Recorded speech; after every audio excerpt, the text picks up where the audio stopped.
If you have ADHD, you need to know the relationship between dopamine and ADHD. If you have anyone in your family with ADHD, then this information in the video will help you understand the root causes of ADHD and some ways of managing the symptoms. So ADHD, if you are not aware, which you must be by now because it's everywhere, attention deficit hyperactivity disorder is a terrible name for a condition that affects your focus, your hyperactivity, your impulsivity, and various other things, emotional regulation, and lots of other stuff.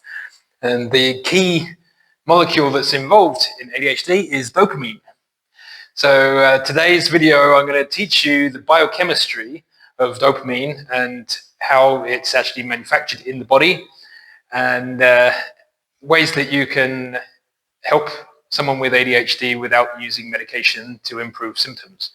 I studied chemistry and medicinal biology at Imperial College in London, so I know a little bit about chemistry. I know a little bit more than the average person, so I'm going to try to explain this video without too much complicated chemistry terminology and try and use normal language as much as I can to explain how dopamine is made.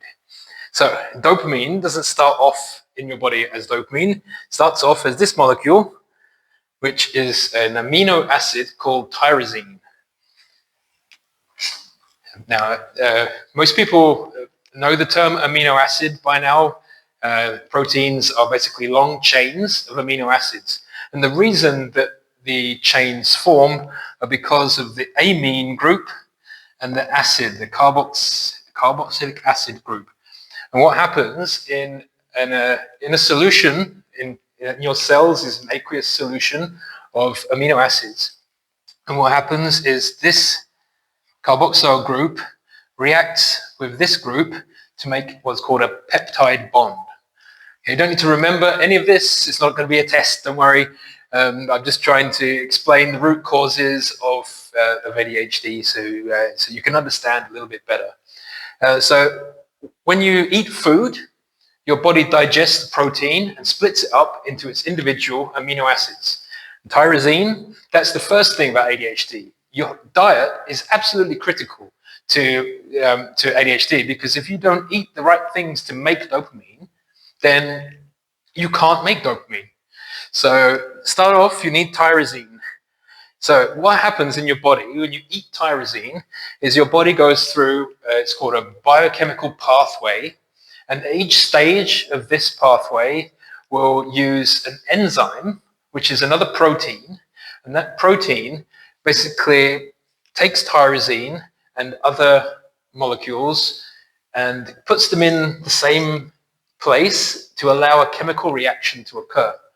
And the first stage is to take tyrosine and convert it into this molecule, which is called L-DOPA. So what you're doing is adding an oxygen atom onto the third carbon of this ring. This uses an enzyme called tyrosine 3, so tyrosine 3 monooxygenase. Okay, don't worry about the terminology too much, but so basically there's an enzyme that adds an oxygen atom in here. That's the first stage of dopamine production.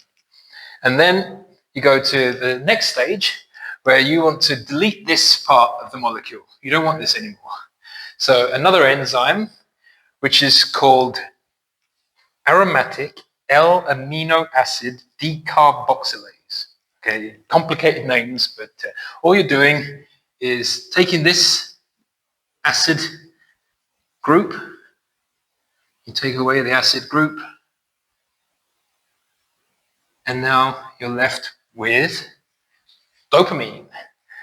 Now, dopamine is a neurotransmitter and neuromodulator and a hormone. It has various functions in different parts of the body. So you've now got your dopamine molecule.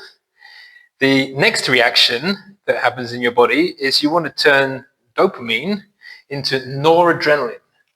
Noradrenaline is just simply on this carbon. you're going to add an OH group. So as you can see, each time you go through one stage of the reaction, you're changing one part of the molecule. In chemistry, we do this in a beaker where you mix different components and allow the reaction to occur, and then you take those and you add other reagents, and you step by step adapt the molecule to whatever design you're trying to build. But in your body, it does it automatically by using enzymes. So now you've got this molecule, which is noradrenaline, and then noradrenaline gets converted into adrenaline. So you've got 5 different molecules in this pathway that go all the way from tyrosine to L-DOPA to dopamine to noradrenaline to adrenaline. And adrenaline, the only difference with this one is instead of an NH2, you take off this H2 and you add a CH3 group, a methyl group. And this structure form is a skeletal structure. Each of these nodes here is a carbon. So this is a carbon. But we don't add on all the hydrogen atoms because it gets a little bit messy. So I'll just show you. So each point here is carbon. But on each carbon, you have 4 bonds. On here, these are double bonds. So you've got 3 bonds here already, so you're going to add 1 hydrogen on each of these points. And these are oxygen-hydrogen bonds here. This one, you've got 4 already. This one, you've got 2 on the carbon, OH, and then you're going to have another. They come in and out of the board. So usually it's done with dotted lines and wedge lines to indicate which direction they're going. So there's a hydrogen here, and you've got 2 hydrogens here, and here you've got 1 hydrogen. As you can see, it gets a little bit confusing, a little bit messy. So normally in chemistry, we just don't draw on the hydrogens. But so this is a little bit of the baseline of the manufacturing of all the different chemicals. So if you want to find the cause of ADHD, then you have to look to genetics, because this process of creating these molecules requires enzymes. These enzymes are encoded by genes. So you have your DNA. DNA codes for the protein. So you've got the DNA converts to protein codes, and then the proteins are manufactured in the cells by a component called a ribosome. So the DNA basically codes what sequence of amino acids is it going to create a reaction for. So let's just clear this a little bit.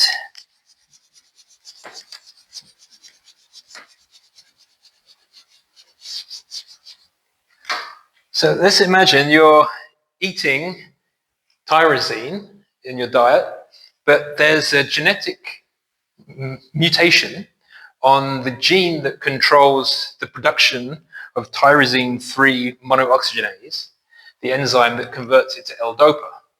So if your ability to convert tyrosine to L-DOPA is interrupted by a mutation in that protein, which makes the reactions happen by enzymes, basically. So if the enzyme is dysfunctional, you can't continue the process of changing the molecules.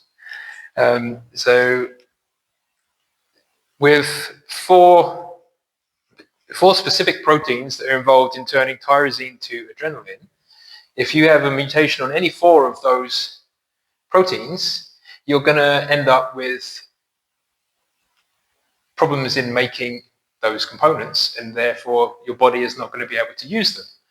Okay, so It's estimated that the genetic component of ADHD is roughly 80%. 80% is your genes.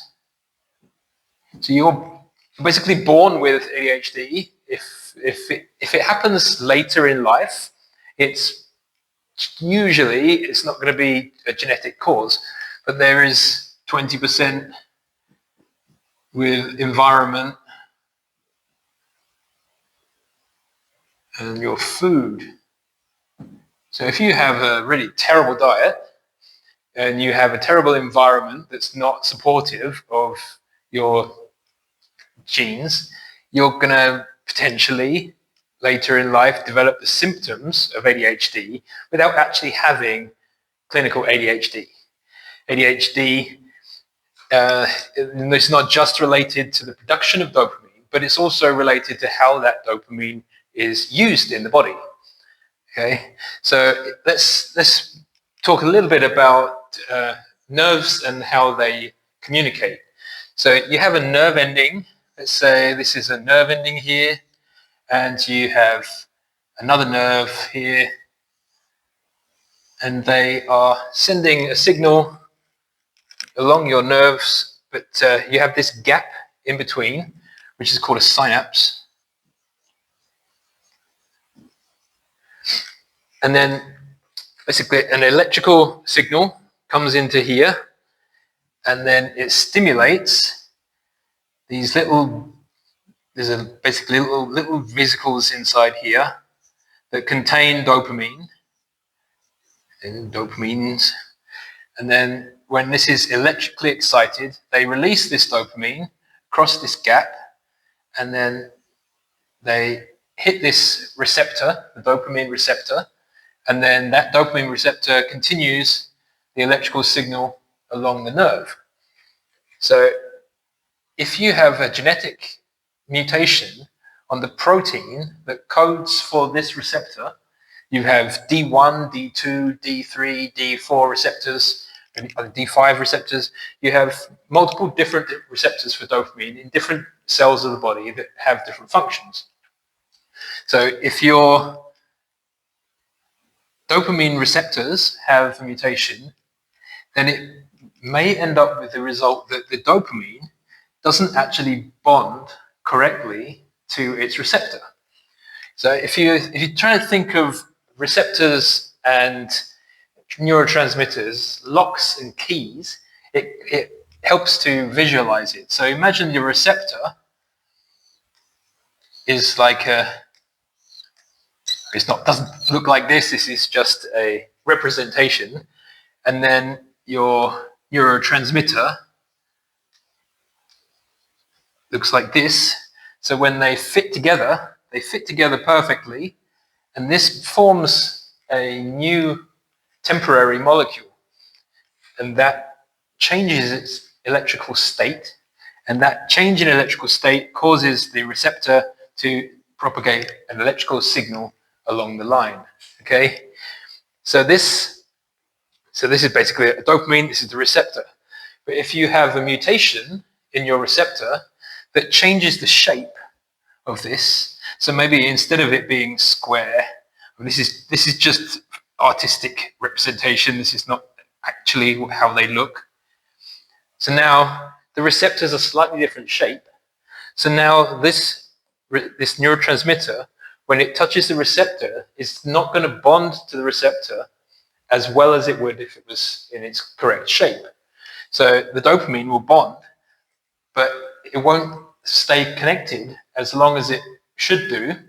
So dopamine transporter will basically come back and take this dopamine and then returns it back into the nerve cell so that it can be used again.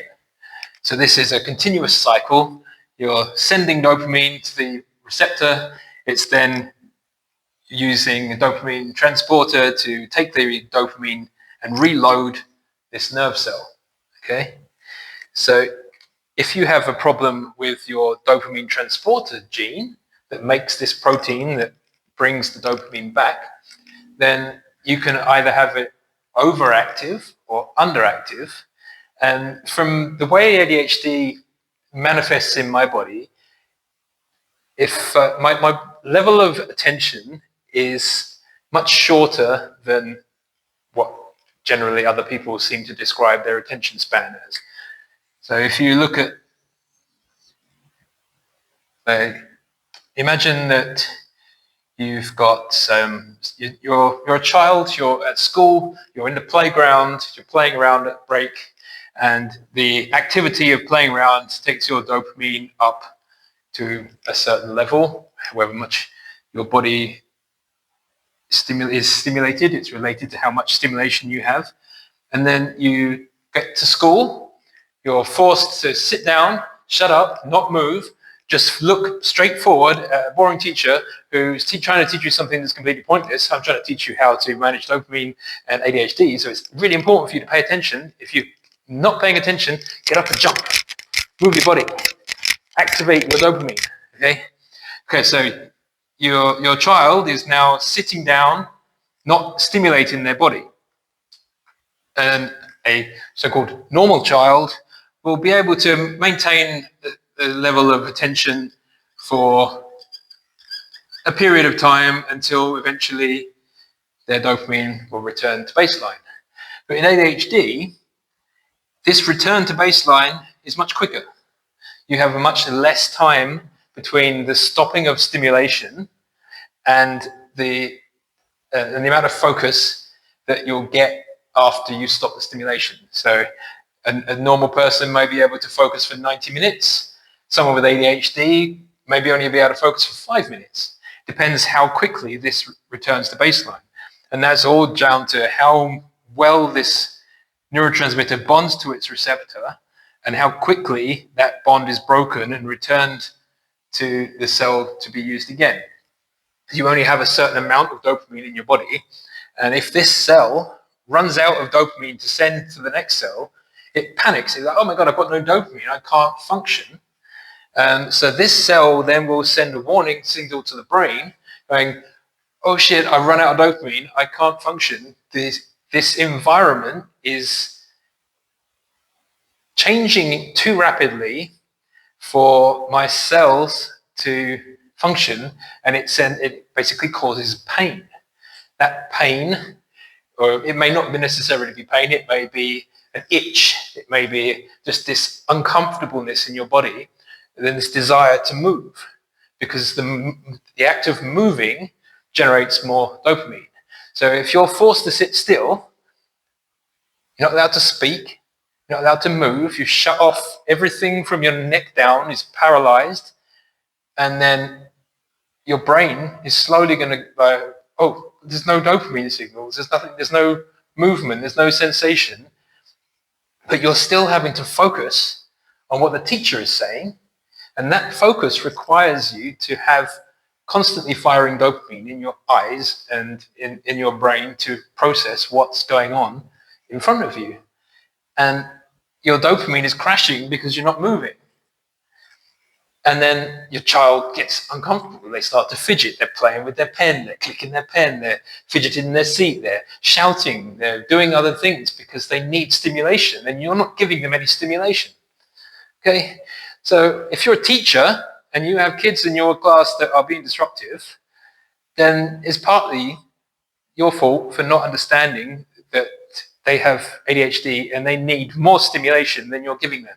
So why not treat everybody the same in your class, and then every 15 minutes or every 20 minutes, just let everybody in the room stand up, just at their seat, they could just stand up and just jump a little bit. Just jump, wave their hands, they clap their hands, boom, dopamine goes back up again. They can focus then for a few more minutes until their dopamine drops down again.